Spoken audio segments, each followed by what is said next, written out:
അപ്പോൾ എല്ലാവർക്കും നമസ്കാരം. എൻ്റെ യൂട്യൂബ് ചാനലിലേക്ക് എല്ലാവർക്കും സ്വാഗതം. അപ്പോൾ ഇന്ന് ഞാൻ പറയാൻ പോകുന്നത് ബിഗ് ബോസ് മലയാളം 7ൻ്റെ ഗ്രാൻഡ് ലോഞ്ച് കഴിഞ്ഞിരിക്കുകയാണ്.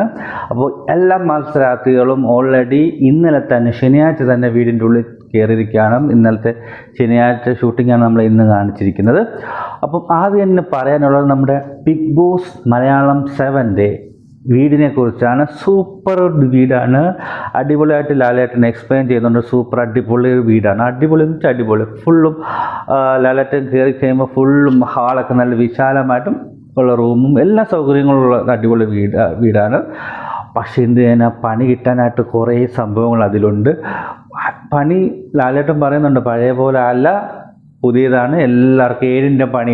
വെറും വാക്ക് പറഞ്ഞല്ല, എല്ലാവർക്കും 7ൻ്റെ പണിയാണ് കിട്ടാൻ പോകുന്നത്.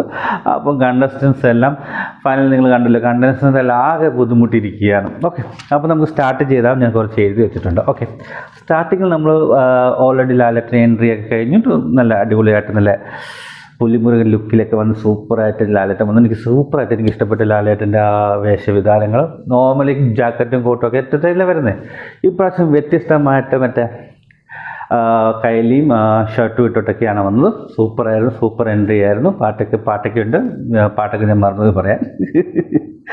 ഓക്കെ, അപ്പം ആദ്യം തന്നെ പറയാനുള്ളതും ആദ്യം തന്നെ എനിക്കൊന്ന് ഈ പലരുടെയും കമൻറ്റ് ബോക്സ് ഒന്ന് ആദ്യം തന്നെ നമ്മുടെ കോമണറെ കുറിച്ച് വളരെ നെഗറ്റീവായിട്ടാണ് കിട്ടിയേക്കുന്നത്. അപ്പോൾ ആദ്യം തന്നെ നമ്മുടെ കോമണറാണ് എൻട്രി ചെയ്തത്. ഓക്കെ, ഈ കോമണറാണ് അനീഷാണ് ഫസ്റ്റിലെ വീടിനുള്ളിൽ എൻട്രി ചെയ്തത്. ഒരു തനക്കരം പോലെയൊക്കെയാണ് തോന്നുന്നത് കണ്ടിട്ട്, പക്ഷെ അറിയത്തില്ല. നമ്മുടെ റോബിൻ വന്നപ്പോഴും ആർക്കൊന്നും ഇഷ്ടപ്പെട്ടില്ലായിരുന്നു. പിന്നെ നമുക്ക് നമ്മുടെ റോബിനെ എല്ലാവർക്കും ഇഷ്ടപ്പെട്ടതാണ്. അപ്പോൾ അനീഷ് ആദ്യം തന്നെ എൻട്രി ചെയ്തിട്ടുണ്ട്. ഫസ്റ്റിൽ തന്നെ അനീഷാണ് എൻട്രി ചെയ്തത്. സെക്കൻഡ് നമ്മുടെ അനുമോളാണ്. അനുമോൾ വന്നപ്പം തന്നെ നെഗറ്റീവ് അടിച്ചു അനീഷ്. പിന്നെ അനീഷ് പറഞ്ഞു അനുമോളെ അറിയത്തില്ലെന്ന്. ഈ മലയാളത്തിൽ കേരളത്തിൽ ജീവിക്കുന്നവർക്ക് അനുമോളെ അറിയാത്തവരായിട്ട് ഇവിടെ ആരുമില്ല. ഒന്ന്. സെക്കൻഡ്, ഇന്ന് കോമണായിട്ടുള്ള പുള്ളിക്ക് അറിയത്തില്ല അനുമോള് പ്രഡിക്ഷൻ ലിസ്റ്റിലും കൺഫേം ലിസ്റ്റിലും ഒക്കെ സ്ഥിരമായിട്ട് വരുന്നില്ല. എന്തായാലും ഒരു കോമൺ ബിഗ് ബോസ് വരുമ്പോൾ എന്തായാലും ബിഗ് ബോസിൻ്റെ ന്യൂസുകളും കാര്യങ്ങളൊക്കെ പുള്ളിക്കാരൻ വായിക്കുന്നതായിരിക്കും. അറിയത്തില്ല, അറിഞ്ഞുകൊണ്ട് തന്നെ അവിടെ ഒരു സൈലൻ്റ് അറ്റാക്കിനുള്ളൊരു പരിപാടിയാണ് നടത്തിയത്. എനിക്ക് തോന്നുന്നു ഇത് എൻ്റെ അഭിപ്രായമാണ്. നമ്മുടെ റോബിൻ്റെ കൂട്ട് റോബിനെ അതുപോലെ ആൾക്കാർ സ്നേഹിക്കുന്നവൻ്റെ പുള്ളിയെ സ്നേഹിക്കുന്ന രീതിയിൽ ആദ്യം തന്നെ കണ്ടസ്റ്റൻസ് എല്ലാം വെറുപ്പ് എടുത്തുക. ഒറ്റപ്പെടൽ എനിക്കൊന്ന് സ്റ്റാർട്ട് ചെയ്യാനാണെന്ന് തോന്നുന്നു. ഒറ്റപ്പെടലിൻ്റെ സ്ട്രാറ്റജി സ്റ്റാർട്ട് ചെയ്യാനാണ്. കഴിഞ്ഞ വർഷം നമ്മുടെ രതീഷ് വന്നിട്ട് അലച്ചു വിട്ട് വെളിയിലാക്കി. പ്രാവശ്യം പുള്ളി ഒന്ന് എല്ലാവരെ കൊണ്ട് വെറുപ്പിക്കുക. അപ്പം നമ്മുടെ പ്രേക്ഷകരുടെ ഇടയിൽ ഒരു സ്ഥാനം കിട്ടുമെന്ന് വിചാരിച്ചിട്ടായിരിക്കാം എന്നാണ് എനിക്ക് തോന്നുന്നത്. ആക്ച്വലായിട്ട് എന്ത് തന്നെ ആയാലും അനുമോളെ അറിയത്തില്ലെന്ന് പറഞ്ഞു. പക്ഷേ അനുമോൾ ചമ്മിപ്പോയി, കാര്യമില്ല, അതൊക്കെ ഒരു പാഠമായിട്ടിരിക്കുന്നത്. സെക്കൻഡായിട്ട് അനുമോൾ വന്നു. അത് കഴിഞ്ഞ് ആര്യൻ വന്നപ്പോഴും സെയിം തന്നെയാണ് അനീഷ് പറഞ്ഞിരിക്കുന്നത്. അനീഷിന് അറിയത്തില്ല, സിനിമയൊന്നും കണ്ടിട്ടില്ല. സത്യം പറഞ്ഞാൽ ആര്യൻ്റെ സിനിമ ഞാനും കണ്ടിട്ടില്ല, പക്ഷേ നമ്മളെപ്പോഴും കാണുന്നില്ല. അപ്പം പ്രഡിക്ഷൻ ലിസ്റ്റും കാര്യങ്ങളൊക്കെ വരുമ്പോൾ തീർച്ചയായിട്ടും അവനെ എടുത്ത് നോക്കുന്നു. ഞാൻ അവൻ്റെ ഇൻ്റർവ്യൂ ഒക്കെ കണ്ടിട്ടുള്ളൂ ആര്യൻ്റെ. അപ്പം ഇവരെ ഒന്നും അറിയത്തില്ലെന്ന് പറഞ്ഞാൽ ഇവന് ആക്റ്റീവായിട്ട് ഇരിക്കുന്ന ആളല്ലെന്നായിരിക്കാം വിചാരിക്കുന്നത്. ഓക്കെ, എല്ലാം കളിയുടെ ഭാഗമായിട്ട് നമുക്ക് വിചാരിക്കാം. അപ്പോൾ തേർഡായിട്ട് ആര്യനാണ് വന്ന്. അത് കഴിഞ്ഞ് നമ്മുടെ നാലാമതായിട്ട് വന്ന് കലാഭവൻ സരിതയാണ് വന്നിരിക്കുന്നത്. കലാഭവൻ്റെ സരികയാണ് വന്നത്. ഇത് പുള്ളിക്കാരും വന്ന് എല്ലാവരുടെയും കൂട്ട് തന്നെ പ്രാർത്ഥിച്ചല്ല കയറി എല്ലാവരെയും പരിചയപ്പെട്ടു. പിന്നെ വരുന്നവർക്കെല്ലാം സരികയെ അറിയാം, വരുന്ന ആൾക്കാർക്കെല്ലാം സരികയെ അറിയാം. ഓക്കെ, അത് കഴിഞ്ഞപ്പോൾ നമ്മുടെ സിംഗർ അക്ബറാണ് കയറിയത്. അക്ബർ കയറിയതിന് ശേഷം ആർ ജെ ബിൻസി കയറി.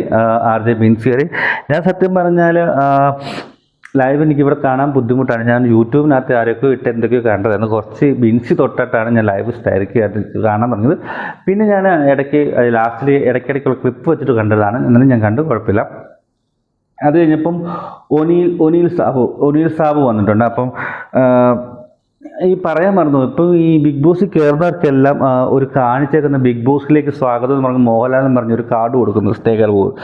ഒരു കാർഡ് കൊടുത്തിട്ടാണ് കാണിക്കുന്നത്. അവർ ഇൻട്രോയും കാര്യങ്ങളൊക്കെ പറയുന്നുണ്ട്. ഫസ്റ്റ് അതിൻ്റെ മുന്നിൽ പറയാൻ മറന്നുപോയി. ആദ്യം സ്റ്റാർട്ടിങ്ങിൽ തന്നെ അവരൊരു ഗെയിം ഉണ്ടെന്ന് ഇന്നലെ തൊട്ട് പറയുന്നുണ്ടല്ലോ എല്ലാവരും.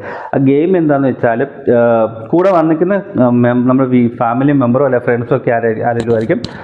അവർ കൂടെ നിന്ന് ഹെൽപ്പ് ചെയ്യും. നമ്മുടെ കണ്ണ് കെട്ടിയിട്ട് കുറച്ച് എനിക്കത് അവരുടെ പേര് പടമുള്ളൊരു ബാഡ്ജ് കാണും. അത് ഏതെങ്കിലും ഒരു ടേബിളിനകത്ത് ഫാമിലി മെമ്പർ വെച്ചിട്ടുണ്ടായിരിക്കും. അപ്പം ആ ഫാമിലി മെമ്പർ പറഞ്ഞു കേട്ട് നമ്മളത് പോയി എടുക്കുക. അപ്പം കണ്ണ് കെട്ടിയേക്കും, അത് പോയി എടുത്തിട്ട് മാല അതിൽ കഴുത്തിലിട്ടിട്ട് പോയിട്ട് സിന്ദൂരം എന്തോ കലക്കി ചോമ്പ് അത് കൊണ്ടിട്ട് ബിഗ് ബോസ് 7 എന്നുള്ള വോളിൽ ഗ്ലാസ്സിന് കൈപതിപ്പിക്കുക. അതാണ് ഗെയിം.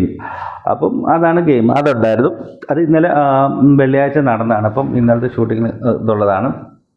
ഓക്കെ, സോറി, വെള്ളിയാഴ്ച ഷൂട്ടുള്ള അതാണ് ഈ ഗെയിം എന്ന് പറഞ്ഞാൽ. അതിൽ ഗെയിം നടത്തിയതിന് കാര്യമുണ്ട് കേട്ടോ, കാര്യമുണ്ടെന്ന് ഞാൻ പറഞ്ഞുതരാം. ലാസ്റ്റിൽ നിങ്ങൾ കണ്ടു കാണും, നിങ്ങൾക്ക് ഗെയിം കളിച്ചതിന് കാര്യമുണ്ട്.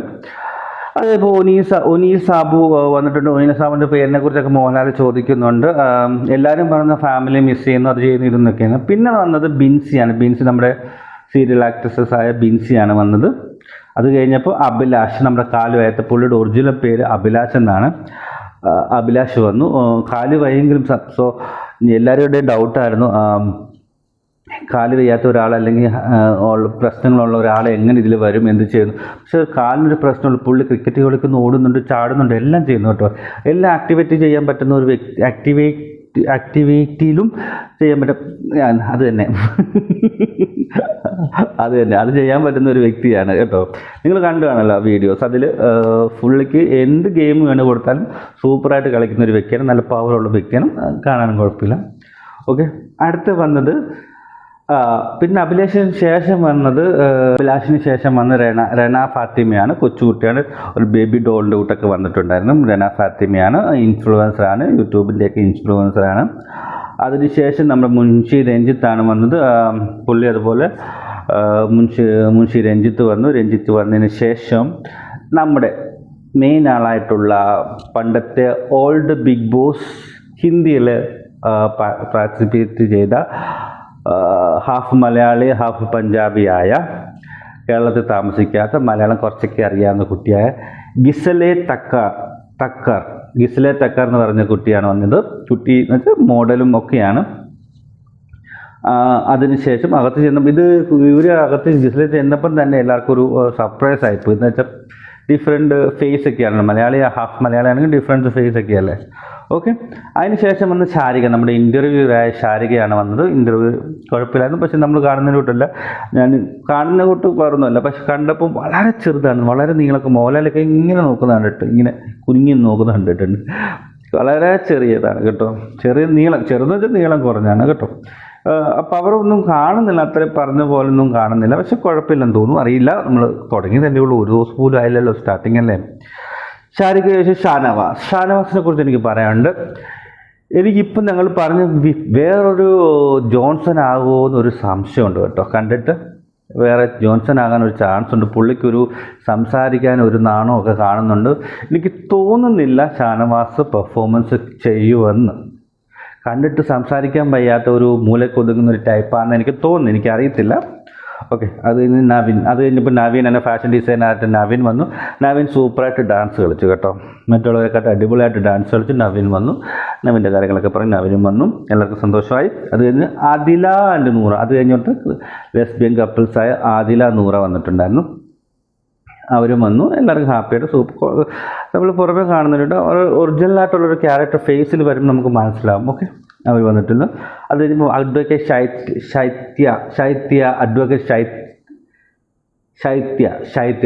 ശൈത്യ വന്നിട്ട് നമുക്കറിയാം, ശൈത്യ അറിയാൻ ചാൻസ് നമ്മുടെ എനിക്ക് തോന്നുന്നു കുറേ സീരിയലിനകത്തൊക്കെ ഉണ്ടായിരുന്നു, മറ്റേതിനകത്ത് പ്രോഗ്രാമിൽ എല്ലാവർക്കും അറിയാവുന്ന ശൈത്യ വന്നിട്ടുണ്ട്. അത് കഴിഞ്ഞിട്ടാണ് നമ്മുടെ ആളായ രേണു സുധി വന്നത്. രേണു സുധി ഡാൻസ് കളിച്ചിട്ട് പോയി. മോഹൻലാൽ തന്നെ ചോദിച്ചപ്പോൾ എനിക്ക് സന്തോഷം. മോഹൻലാൽ തന്നെ കാണുന്നുണ്ട്, ഇപ്പം ഫേമസ് ആയി, ഇപ്പം തന്നെ നിൽക്കുന്ന ആളെന്നൊക്കെ പറഞ്ഞ് സന്തോഷമായി. രേണു സുധി വന്നു. റൂമിൽ അകത്ത് ചെന്നപ്പം തന്നെ, വീട്ടിൽ ചെന്നപ്പം തന്നെ എല്ലാവരും ഭയങ്കര ആവേശത്തിൽ കാണിക്കുന്നുണ്ട്, ലാസ്റ്റ് വന്നെന്ന് പറഞ്ഞിട്ട്. ഓക്കെ, പിന്നെ ലാസ്റ്റ് വന്നതാണ് അപ്പാനി ശരത്തിനെ കണ്ടിട്ടും പുള്ളി നോർമലായിട്ട് ഒരാളാണെന്ന് എനിക്ക് തോന്നുന്നു. ലാസ്റ്റ് വന്ന അപ്പാനി ശരത്താണ് കേട്ടോ. അപ്പം ഇത്രയും പേരാണ് ബിഗ് ബോസിൽ ഇപ്പോൾ കയറിയിരിക്കുന്നത്. ചിലപ്പം അറിയാൻ പറ്റത്തില്ല, നാളെയും മറ്റന്നാളും ഇനിയും നമ്മുടെ വൈൽഡ് കാർഡ് എൻട്രീസ് ഒക്കെ വരുമോ എന്നും അറിയത്തില്ല. എന്തായാലും ഇത്രയും പേര് കയറിയിട്ടുണ്ട്. തൽക്കാലത്തേക്ക്. നാളത്തെ നമ്മുടെ ലൈവൊക്കെ കാണാൻ തുടങ്ങിയിട്ട് ഭയങ്കര അടിയും ബഹളവും ഒക്കെ മറ്റേ ഓക്കെ. അത് കഴിഞ്ഞിട്ട് അവർക്ക് ചെന്നു അവരുടെ ഇത് വന്നു, മറ്റേ ഡ്രസ്സുകളൊക്കെ വന്നപ്പോൾ അതിനകത്ത് കല്ലും മണ്ണും ഒക്കെ.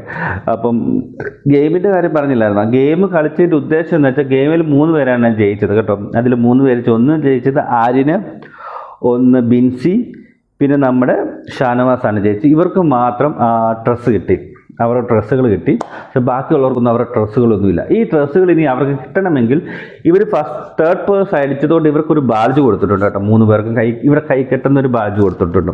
മറ്റുള്ളവർക്ക് ഡ്രസ്സുകൾ കിട്ടണമെങ്കിൽ ഈ ബാഡ്ജ് അടിച്ചു മാറ്റണം. അടിച്ചു മാറ്റുന്നവരുടെ ഡ്രസ്സുകൾ വരും. അപ്പം ഇപ്പം ബാഡ്ജ് ഉള്ളവരുടെ ഡ്രസ്സുകൾ തിരിച്ചു പോകും, അവർ ഡ്രസ്സില്ലാതാവും. പറഞ്ഞ് മനസ്സിലാവും. അങ്ങനെയാണ്. പക്ഷേ മുട്ടൻ 8ൻ്റെ പണിയാണോ 9ൻ്റെ പണിയാണോ 7ൻ്റെ പണിയാണോ എന്നറിയത്തില്ല. എന്തായാലും നീ കണ്ടിട്ട് അടിപൊളി പണിയാണ്. ഇതിപ്പം പണി കിട്ടാൻ പോകുന്നത് ഗെയിം കളിച്ചിട്ടല്ല, ബിഗ് ബോസിൻ്റെ പണി കിട്ടി. ഗെയിം കളിച്ചിട്ടൊക്കെയാണ് കുഴപ്പമില്ല. ഇതിപ്പം പണി കിട്ടുന്നത് ബിഗ് ബോസിൻ്റെ അവർ അത്യാവശ്യ കാര്യങ്ങളൊക്കെ വെട്ടിച്ചുരുക്കിയും അങ്ങനെ ഫുഡും കാര്യങ്ങളും, അത് ലക്ഷറി ബജറ്റിലൊക്കെ പറഞ്ഞപ്പോൾ എനിക്ക് ഇപ്പം മനസ്സിലായി എന്താ കാര്യമെന്ന്. അത്യാവശ്യ കാര്യങ്ങളിലൊക്കെ ഇങ്ങനെ ചെയ്ത് കഴിഞ്ഞാൽ ബിഗ് ബോസ് തന്നെയാണ് അവർക്ക് ഗെയിം മോഡ്. ബിഗ് ബോസ് തന്നെയാണ് ഇപ്പം ഗെയിം കളിക്കാൻ പോകുന്നതെന്ന് എനിക്ക് തോന്നുന്നു. കാരണം എന്താണെന്ന് വെച്ചാൽ ഇങ്ങനത്തെ കാര്യങ്ങളൊക്കെ ചെയ്യുന്ന പിന്നെ എന്തോ ഡ്രസ്സും കാര്യങ്ങളൊന്നും ഇല്ലാതെ എങ്ങനെ ജീവിക്കും, എനിക്ക് പറ്റത്തില്ല. കാര്യം എനിക്ക് ഇപ്രാവശ്യം എനിക്ക് ബിഗ് ബോസിൽ പോകാൻ പറ്റാതെ, അടുത്ത പ്രാവശ്യം പോകുമ്പോൾ ഇതറിഞ്ഞിട്ട് കളിക്കേണ്ടതായിട്ടുണ്ട് പോകുന്നവരെല്ലാവരും. എനിക്ക് തോന്നുന്നു പൊതുവെ എനിക്ക് പ്രേക്ഷകരുടെ അഭിപ്രായത്തിൽ നമ്മുടെ അനീഷിനെ അങ്ങോട്ട് തീരെ ഇഷ്ടപ്പെട്ടതായി തോന്നില്ല. അറിയത്തില്ല കേട്ടോ, ഗെയിമല്ലേ.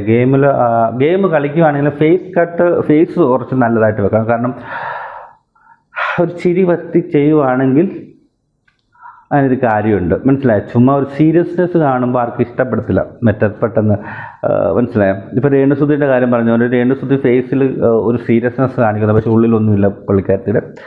അപ്പോൾ ഇത്രയൊക്കെയാണ്. വീടൊക്കെ അടിപൊളി. 8ൻ്റെ പണി എന്ത്, ഇവരുടെ സാധനങ്ങളൊക്കെ ഒരു പണിപ്പുര എന്ന് പറയുന്ന സാധനത്തിൽ വെച്ചിട്ടുണ്ട്. എന്തുവായാലും ലൈവിൽ തുടങ്ങും, നാളെ തൊട്ട് ലൈവ് ഉണ്ട്. ഓക്കെ, ഞാൻ ഇടയ്ക്കിടയ്ക്ക് ഇങ്ങനെ വീഡിയോസും കാര്യങ്ങളൊക്കെ വീടിനൊക്കെ ഇടാം. ഓക്കെ, അപ്പോൾ എല്ലാവരും ബിഗ് ബോസ് കാണാം. ഇന്ന് എന്തായാലും സൂപ്പർ അടിപൊളി, എൻ്റെ അഭിപ്രായത്തിൽ അടിപൊളിയായിരുന്നു. ഗ്രാൻഡ് സ്റ്റാർട്ടിങ്, വളരെ സൂപ്പറായിട്ടുള്ളൊരു സ്റ്റാർട്ടിങ്ങാണ് കിട്ടിയത്. ഇനി കുറച്ച് എനിക്ക് തോന്നുന്നു വയലുകാരൻ്റെ എൻട്രി ഒക്കെ നമ്മളൊരു ഫേമസ് ആയിട്ടുള്ള കുറച്ച് സ്ട്രോങ് ആയിട്ടുള്ള ആൾക്കാരായിരിക്കും വരുന്നത് വയലുകാരുടെ. ഇതിലിപ്പം ഉണ്ട്, എല്ലാവരും ഉണ്ട്. പക്ഷെ എനിക്കത്ര ഒരു സ്ട്രോങ് ആയിട്ട് ഒരു കണ്ടസ്റ്റൻസിന് എനിക്ക് കാണുന്നില്ല. പക്ഷെ കുഴപ്പമില്ല, ഷാനവാസിനൊന്നും വിചാരിച്ച പോലെ ആകുമെന്ന് എനിക്ക് തോന്നുന്നില്ല കേട്ടോ. ഇതെനിക്കിപ്പോൾ എനിക്ക് പറയാൻ പറ്റുന്ന ഒരു കുറച്ച് ആൾക്കാരുടെ പേര് സ്ട്രോങ് കളിക്കാൻ പറ്റിയ ചാൻസ് ഉള്ളത്. അനീഷ് കളിക്കുമായിരിക്കും, ചിലപ്പോൾ അതിന് മുമ്പ് പുറത്താവും. അനുമോള് കളിക്കാൻ ചാൻസ് ഉണ്ട്. ഓക്കെ, കളിക്കുന്നവരുടെ പേര് പറയണം, ഞാൻ കളിക്കുന്നവരുടെ പേര് പറയാം. ഓക്കെ, കളിക്കുന്നവർ അനുമോള്, ആരും കളിക്കാൻ ചാൻസ് ഉണ്ട്. പിന്നെ അഭിലാഷ് കളിക്കാൻ ചാൻസ് ഉണ്ട്. ഓക്കെ, പിന്നെ ഈ പെണ്ണ് ഗിസലെ തക്കാർ കളിക്കാൻ ചാൻസ് ഉണ്ട്. ഓക്കെ, ശാരിക കളിക്കും, നമ്മുടെ രേണുസുധി കളിക്കും, ശൈത്യ കളിക്കും. ഇത്ര പേരെ കളിക്കുമെന്ന് എനിക്ക് തോന്നുന്നു. ബാക്കിയെല്ലാം വേസ്റ്റാണെന്നാണ് തോന്നുന്നു, അറിയത്തില്ല കേട്ടോ. എന്തായാലും നിങ്ങൾ എന്നെ കഞ്ഞിക്കാൻ വരേണ്ട, ആരും കാണത്തില്ല, എന്നാലും വേണ്ടിയില്ല. ഓക്കെ, അപ്പം ഇത്രയേ ഉള്ളൂ ബിഗ് ബോസിൻ്റെ ഗ്രാൻഡ് ലോഞ്ചിൻ്റെ വിശേഷങ്ങൾ. ഇനി നാളെ തൊട്ട് എപ്പിസോഡിൻ്റെ വിശേഷങ്ങൾ പറയാം. ഇടയ്ക്ക് സമയം കിട്ടുകയാണെങ്കിൽ ഞാൻ എൻ്റെ ഷോർട്ട്സ് ആയിട്ട് ഇടാൻ പറ്റുന്നതാണെങ്കിൽ, ഡ്യൂട്ടി സമയമാണ്, എന്നാലും ഇടാൻ പറ്റുന്നെങ്കിൽ ഇടാൻ പറ്റും. ഓക്കെ, അപ്പം thank you so much for watching and subscribe ചെയ്യാൻ മറക്കരുത് എൻ്റെ ചാനൽ. Okay, by. അപ്പം ടാറ്റ, സി യു.